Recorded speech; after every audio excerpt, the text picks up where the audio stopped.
자, 반갑습니다. 논리적 사회 교습 10주차 수업을 진행해 보겠습니다.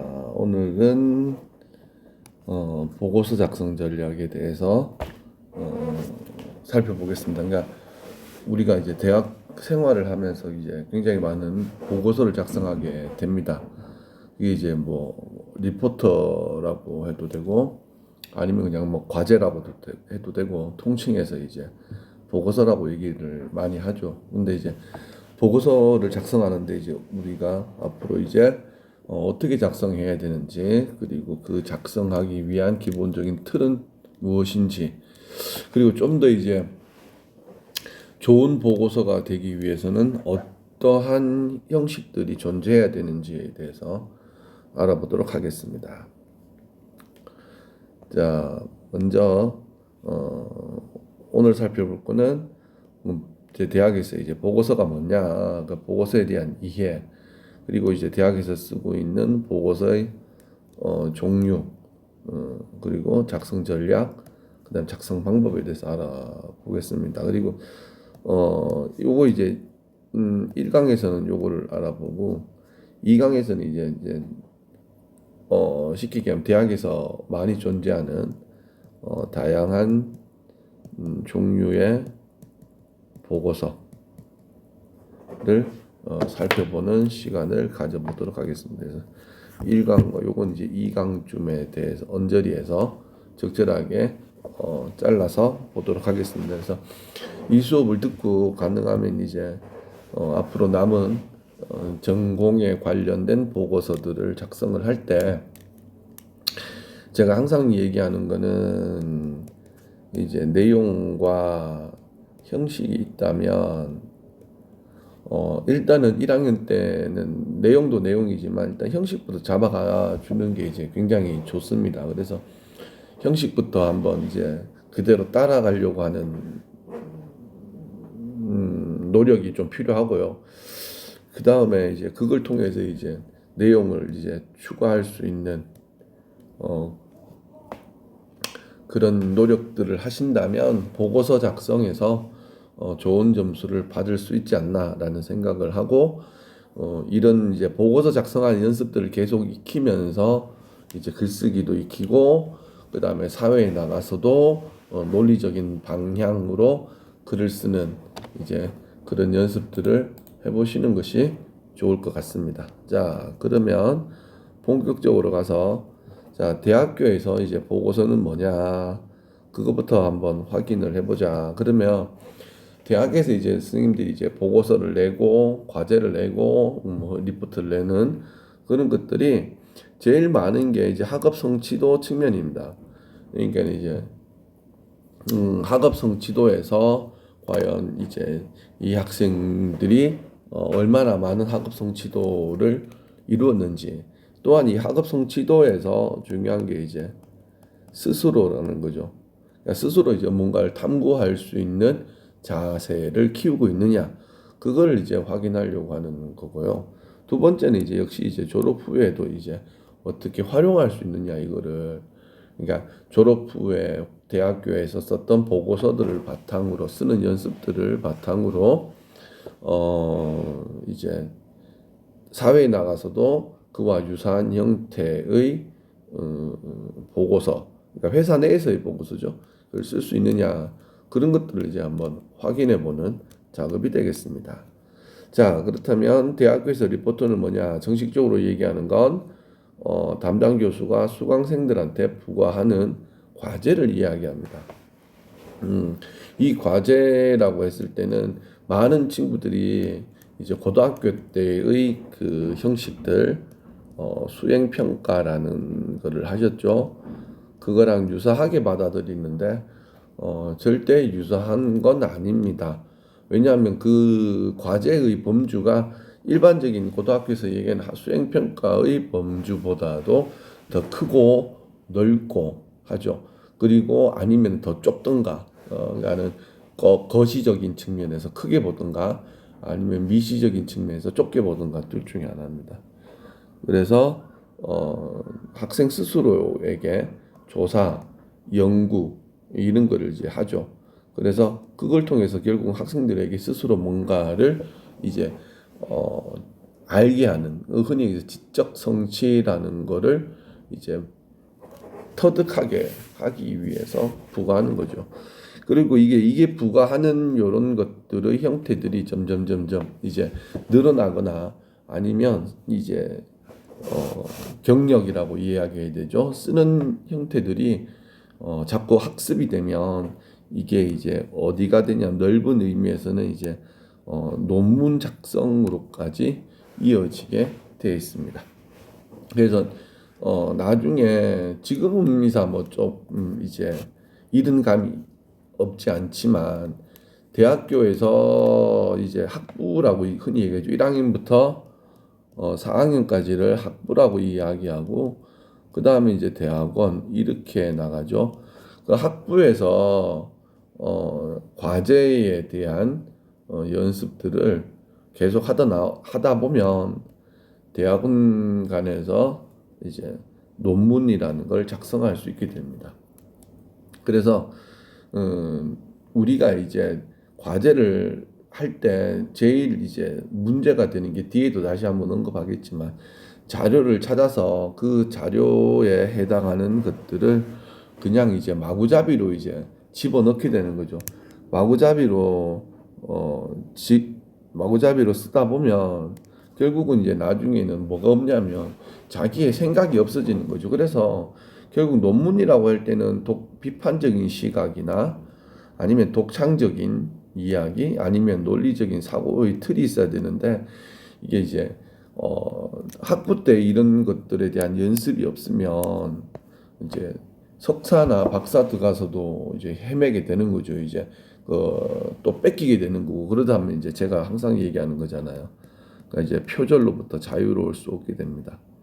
따라서 대학교 때 이제 과제가 부여되거나 하면 그 과제를 귀찮아, 힘들어, 그리고 이거 왜 하지? 라는 게 아니고 이것들을 통해서 스스로 비판적인 시각과 독창적인 그리고 논리적인 사고 능력을 키울 수 있도록 한다면 훨씬 더 보고서라고 하는 것들이 어떤 그 귀찮고 어렵고 하는 게 아니고 나의 미래를 위해서 조금 더 준비할 수 있는 거라고 생각하시면 좋겠습니다.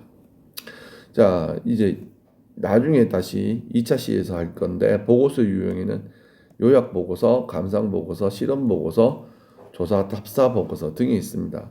그래서 감상 보고서는 주로 교양이나 이제 문과 쪽에서 많이 하는 거고요. 조사 답사 보고서는 이제 어떤 답사를 가는 과들에서는 필수적으로 이제 답사를 갔다 와서 쓰는 거고요. 실험 보고서 같은 경우는 주로 이제 이공계에서 실험 실습을 할 때 쓰는 거고, 요약 보고서는 이제 굉장히 많이 쓰죠. 이거는 이제 요약 보고서라고 해서 단독으로 나올 수도 있고요. 아니면 다른 보고서 쓸 때도 요약은 어차피 들어가게 돼 있으니까요. 그때 보셨던 이제 우리가 이제 나중에 이제 프로젝트 할 때 결과 보고서 요것들도 전부 다 앞면에는 전부 다 이제 뭐가 있느냐 하면 요약이 들어가 있죠. 따라서 요약 보고서는 굉장히 중요한 측면을 가집니다. 자, 보고서를 작성할 때 가장 이제 주의해야 될 점. 역시 독창성하고 정확성인데 아직까지는 독창성에 대한 이야기는 조금 무리가 있다라고 하더라도 뭐에 대한 이야기는 좀 고민을 해보시면 좋겠냐면 정확성에 대한 고민은 해 보셔야 된다 이야기입니다. 그래서 우리가 글을 쓸 때 독창성을 가지고 이야기하는 건 아직까지는 힘들다라고 말씀을 드렸고요. 그럼 내가 쓰고 있는 글이 얼마나 정확한가에 대한 고민하셔야 됩니다. 그래서 첫 번째가 이제 독창성이라는 건 어차피 보고서에서 가장 중요한 요건 중에 하나입니다. 얼마나 내가 새로운 방법을 쓸 것이냐 아니면 새로운 결론을 낼 것인가의 이야기입니다. 새로운 결론을 못 내린다면 새로운 방법이라도 고민해 보려고 하는, 즉 요거를 시도해 보려고 하는 게 있어야 된다. 그래서 참신성이 있다. 그래서 자료를 찾되 자기만의 해석이 가해진다면 더 좋을 거다. 물론 이제 1학년 과정에서는 힘들겠지만 2학년, 3학년, 4학년 넘어가면서부터 계속 고민해 봐야 되는 거고, 그 다음에 이제 자료의 해석에서 전제와 결론이라는 논증 형식, 지난번 시간에도 보여줬던 논리 논증의 형식들이 필요로 하고, 그리고 같은 주제라고 하더라도 결국은 이제 시각과 분석 방법이 다르면 그건 독창성으로 인정해 줍니다. 그래서 제가 여러분한테 독창성이라고 이야기를 했을 때는 내용적 측면도 물론 포함되지만 다른 시각이라는 게 굉장히 중요합니다. 다른 시각으로 어떻게 볼 것인가를 고민해 보자라는 거고요. 그 다음에 정확성은 이제 항상 얘기했죠. 인명, 논저명, 각주, 참고문헌 등이 정확해야 됩니다. 그래서 이 정확성들이 흔히 얘기해서 참고문헌이나 아니면 각주 이런 걸 통해서 자기가 이제 각 가져온 인용한 것들을 정확하게 쓸 수가 있어야 된다라는 겁니다. 그래서 자료가 정확해야지 내 주장이 이제 확실하게 드러나는 거죠. 그리고 자료를 찾을 때는 자신의 주장만 이제 뒷받침할 수 있는 자료를 찾는 게 아니고 반대되는 자료까지 찾아서 반박할 수 있게 이렇게 하는 것이 좋다. 그래서 정확한 메시지를 어떻게 제시할 것이냐, 이거에 대한 고민이 독창성 그리고 정확성이다. 그 다음에 이제 봐야 되는 것들이 체계성과 이제 객관성인데, 객관성이라는 건 글자 그대로 그겁니다. 객관적인 서술 태도입니다. 객관적인 서술 태도라는 게 어렵다면 우리는 이 기계입니다. 논리적 태도를 유지해야 된다라는 겁니다. 어떤 글을 쓸 때 일방향적으로 이제 글을 쓰는 게 아니고 거기에 대한 타당한 논리를 제시해야 된다. 그래서 개요 작성할 때 비판 추장형이 나오거나 아니면 현상을 쓰고 그 다음에 원인이 나오고 그 다음에 해결책을 제시하는 방법들이 자꾸만 이런 것들을 제가 강조하는 이유는 이런 것들을 쓰려고 유지하는 과정에서 이거는 큰 그림입니다만 작은 그림에서 하려고 하는 자세에서 뭐가 나온다? 논리적인 태도나 자세가 나온다라는 거고요. 그럼 이제 이런 게 됐다면 이제 제일 고민해야 되는 건 역시 체계성입니다. 이 체계적인 틀을 어떻게 작성할 것이냐. 역시 이것도 제가 항상 말씀을 드리는데 지금부터라도 뭐를 보는 연습을 조금 많이 해두면 좋냐면 전공과 관련된 논문들을 조금씩 읽어가는 연습들을 해보는 것이 좋습니다. 처음에는 어려울 겁니다. 내용도 어렵고요. 단어나 거기에 쓰여있는 단어나 글들이 굉장히 어렵기 때문에 처음부터는 이해를 하는 건 어렵습니다. 근데 이제 제가 말씀드리는 거는 이해를 중심으로 읽는 게 아니고요. 1학년 때는 뭐를 중심으로 읽는 게 좋냐면 역시 체계죠. 틀입니다. 틀 중심으로 읽어 나가려고 하는 것이 굉장히 좋습니다. 그러면서 뭐를 배울 수 있냐면 글의 체계를 배울 수 있기 때문에 그렇습니다. 그래서 서론, 본론, 결론의 형태를 유지하면서 이제 논리력, 분석력이 중요한 요소가 됩니다. 그러면서 이 논리력과 분석력이라는 건 결국은 이 틀에서 어떤 형식으로 작성할 것인가, 이 틀에서 벗어나지 않고 유지할 수 있는가, 그것들에 대한 이야기입니다. 그래서 형식과 체계는 굉장히 중요합니다. 형식과 체계를 이해하셔야지 이제 보고서를 훨씬 더 원활하게 작성할 수 있고, 그리고 제가 여러분들한테 말씀드리는 틀을 자꾸만 이제 이해하는 모습에서 체계성을 키울 수 있다. 그래서 이제 짬짬이 시간 날 때 이제 여러분 전공과 관련돼 있는 논문들을 한번 읽어보시고, 그게 좀 더 어렵다면 이제 선택의 폭은 이제 각 과에 있는 교수님들의 논문을 한번 읽어보시고 모르면 찾아가서 한번 여쭤보고 하면서 훨씬 더 이제 체계가 갖춰져 나갔다 이 이야기입니다. 보고서 작성 단계는 일반적인 글 쓰는 단계와 똑같습니다. 먼저 이제 계획 수립 및 주제 선정을 하고요. 그럼 이거는 이제 거의 이제 큰 틀은 이제 교수님이 제시해 주죠. 과제 내용으로 제시를 해 줍니다. 그러면 이제 거기에 맞게 뭐 자료 수집을 하고요. 그 자료 수집을 하면서 개요를 작성을 해야 되겠죠. 그 개요 작성할 때는 제가 말씀드렸던 이제 비판 주장형을 쓸 건지 아니면 문제 해결형을 쓸 건지 세 번째 아니면 나열을 쓸 건지 아니면 이것들을 섞어서 쓸 건지 이제 이런 것들을 고민해 보면 개요 작성하는데 훨씬 더 편할 거다라는 겁니다. 그러면서 이제 주장과 자료를 찾은 자료에서 자료 수집해서 자기의 주장과 근거를 제시하려고 하시면 훨씬 좋습니다. 그리고 나서 최종으로 이제 글을 쓰고 점검하는 단계를 갖는다.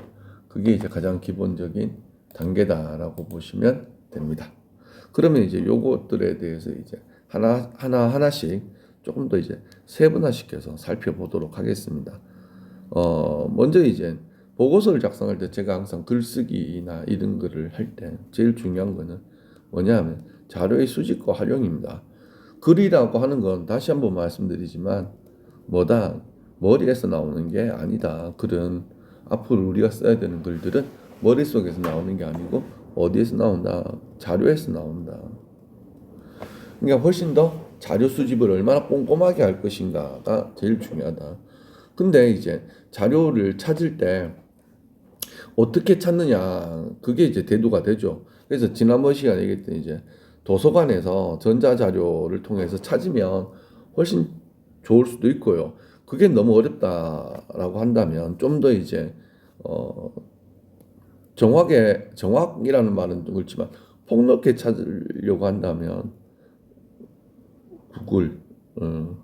구글링을 통해서 찾는 방법도 나쁜 방법은 아닙니다만 구글에서 찾는 방법에서 조금 이제 고민을 하셔야 되는 게 여기서는 이제 굉장히 많은 오류들이 양산되기 때문에 이 오류를 어떻게 극복할 수 있느냐가 이제 관건이 되겠죠. 그래서 가능하면 이제 중앙도서관에서 전자자료를 통해서 이제 각종 자료들을 한번 취합해 보는 게 좋은데 이 처음부터 이제 무작위로 찾는 게 아니고 제일 중요한 건 이거죠.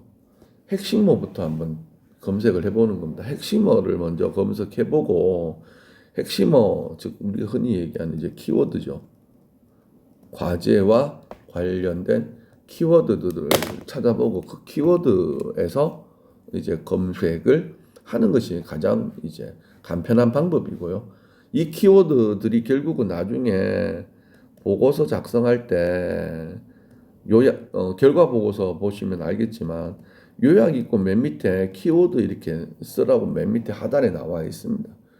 대부분이 이제 그렇게 가기 때문에 이런 키워드들을 계속 가지고 활용한다면 훨씬 좋을 겁니다. 그래서 보고서 내용이 만약에 비정규직 차별의 문제점이다라고 얘기하면 이게 이제 핵심어가 되겠죠, 그죠? 그럼 이게 핵심어가 된다면 이제 키워드를 설정하는 겁니다. 비정규직 노동자, 뭐 차별, 뭐 현황, 그다음에 정규직 전환 방법, 뭐 이런 것들 를 이제 여기 DBP 하나 아니면 스칼라나 뉴논문이야 이런 데서 한번 찾아보시면 쭉 나오게 되어 있습니다.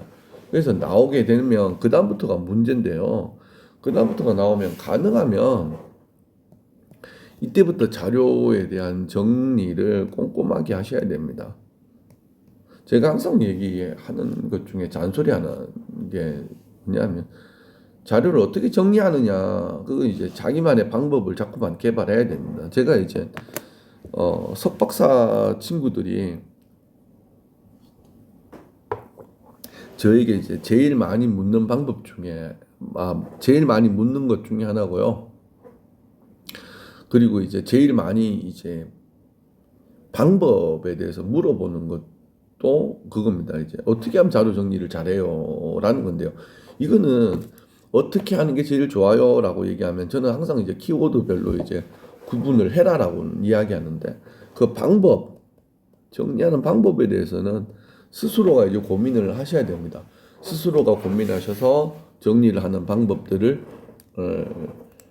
어, 노력을 하셔서 스스로 이제 정리하는 방법을 터득하는 게 제일 좋습니다. 그래서 자료 검색할 때는 뭐 구글 도서관 자료도 좋고 이런 이제 학술 DB도 가능하고요.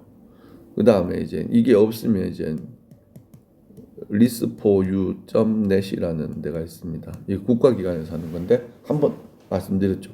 여기서도 이제 자료를 찾아서 검색을 해보는 게 좋습니다. 그럼 이제 이렇게 이제 자료를 찾았다고 하면 이제 자료를 분류를 해봐야 되는 거죠. 자료를 분류할 때 제가 이제 학생들이나 석박사 친구들한테 제일 많이 얘기하는 거는 어떻게 선별하고 분류할 것인가 이거에 대한 정확한 답은 없다. 정확한 답은 없고 그리고 이게 이제 스스로 어떤 방법론을 터득해라라고 이야기하면서 가장 기본적인 거는 이거다. 핵심어로 구분을 할 것인지 아니면 핵심어 키워드가 1번, 2번, 3번 이렇게 있으면 키워드대로 뭐 노동자, 뭐 비정규직 뭐 이렇게 키워드별로 구분을 하든지 아니면 논점에 따라서 구분을 하든지 중요도에 따라서 구분을 하든지 그게 아니면 저는 이제 키워드별로 구분을 합니다만 뭐 이렇게 하든지 해라. 그 다음에 이렇게 분류가 끝났으면 하위 주제에 대해서도 다시 이제 정리를 해놔야 된다. 그리고 이렇게 정리해 놓은 키워드들을 모으면 이렇게 되면 이제 키워드들이 모이겠죠. 이제 키워드들이 모이면 이 키워드들을 가지고 뭐 해라 개요 작성하는데 활용하면 그나마 조금 편하고 다른 방법, 다른 사람들하고 대강 이제 자료만 대강 끄집고 와서 컨트롤 C, 컨트롤 V 하는 친구들보다는 훨씬 더 시간은 오래 걸리겠지만 이제 이런 것들이 훨씬 더 독창적인 측면에서는 보기도 편하고 낫다라는 겁니다. 그리고 또한 이제 학생들한테 제일 많이 이야기하는 것 중에 하나인데요. 이게 이제 이런 방법을 통해서 이런 방법들을 통해서 글을 썼다. 쓰고 나서 이제 필요 없으니까 이제 지운다거나 버린다거나 하는데 절대 버리지 말고요. 이것도 이제 어떻게 했냐면 인덱스화 시켜서 목록화 시켜서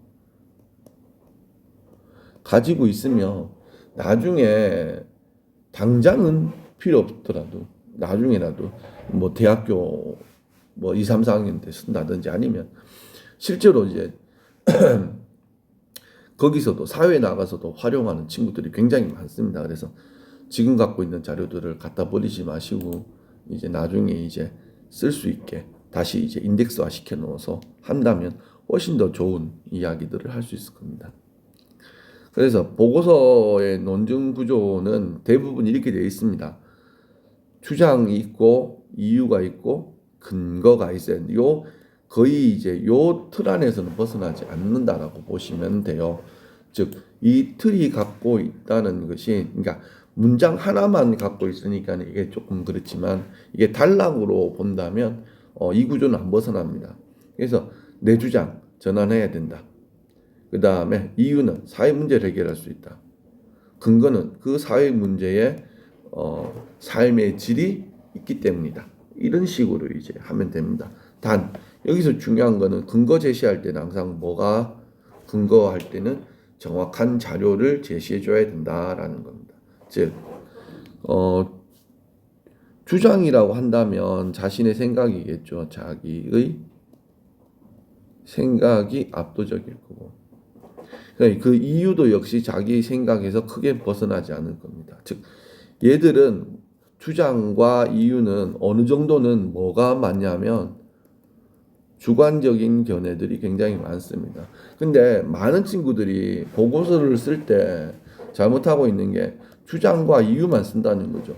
주장과 이유만으로 모든 것을 다 이제 이야기할 수 있다고 생각합니다. 근데 정말 중요한 건 여기입니다. 근거입니다. 근거. 여기서 한 번 더 근거를 제시해 줘야 됩니다. 그래서 거기서 뭐를 제시해 줘? 자료를 제시해 줘야 되고, 이 자료들은 다시 한번 참고 문헌이나 주석에서 밝혀줘야 되고, 그리고 이 자료들은 타당해야 되고 객관적으로 확인할 수 있는 자료여야 되고, 또한 우리가 흔히 얘기해서 공신력이라고 얘기하는, 즉 믿을 수 있는 자료여야 한다라는 겁니다. 그렇게만 한다면 어느 정도 일관성 있는 글을 만들 수가 있다, 이 이야기입니다. 좀 더 깊게 들어가면 우리가 봐야 되는 건 이겁니다. 이유와 근거. 그 중에서도 뭐 근거. 그래서 이유는 주장을 뒷받침하는 거고요. 근거는 실제로 발생한 사실에 의거합니다. 그래서 구체적인 자료, 설문, 지표, 사진 이런 것들, 인터뷰 자료 이런 것들을 활용할 수가 있어야 된다라는 겁니다. 그리고 나면 이 개요가 완성되고 끝나게 되는 겁니다. 그래서 최종 점검 단계에서 한번 보셔야 되는 게 이런 겁니다. 표지는 잘 만들었는가. 그래서 가끔가다 표지 만들지 말라는 교수님들이 있습니다. 그때는 안 만들면 되는 거고, 표지가 만들어야 되는데 중요한 건 이겁니다. 교과 목명과 담당 교수는 정확한지, 그 다음에 목차는 만들었는지. 항상 제가 얘기하죠. 보기 좋은 떡이 먹기도 좋다. 그러니까는 체계적으로 작성되어 있어야 됩니다. 목차가. 그 다음에 서론은 문제 제기, 범위 한정, 그 다음에 기존 연구와 비교, 연구 방법론 이런 게 있어야 된다. 그 다음에 본론에서는 뭐 문제 해결 있어야 된다. 근거를 제시해야 된다. 이런 거. 결론은 요약 제시를 해야 된다. 그 다음에 부록과 참고 문헌, 거기서 데이터를 제시하거나, 그 다음에 이제 오타 났네요. 사진 자료를 주거나, 이런 것들을 이제 필수적으로 작성을 해야 된다. 이 이야기입니다. 그러면은 이제 여기까지를 1차 시로하고요. 2차 시에는 이제 기본 체계, 보고서의 기본 체계, 그 다음에 이제 보고서의 종류에 대해서 살펴보도록 하겠습니다.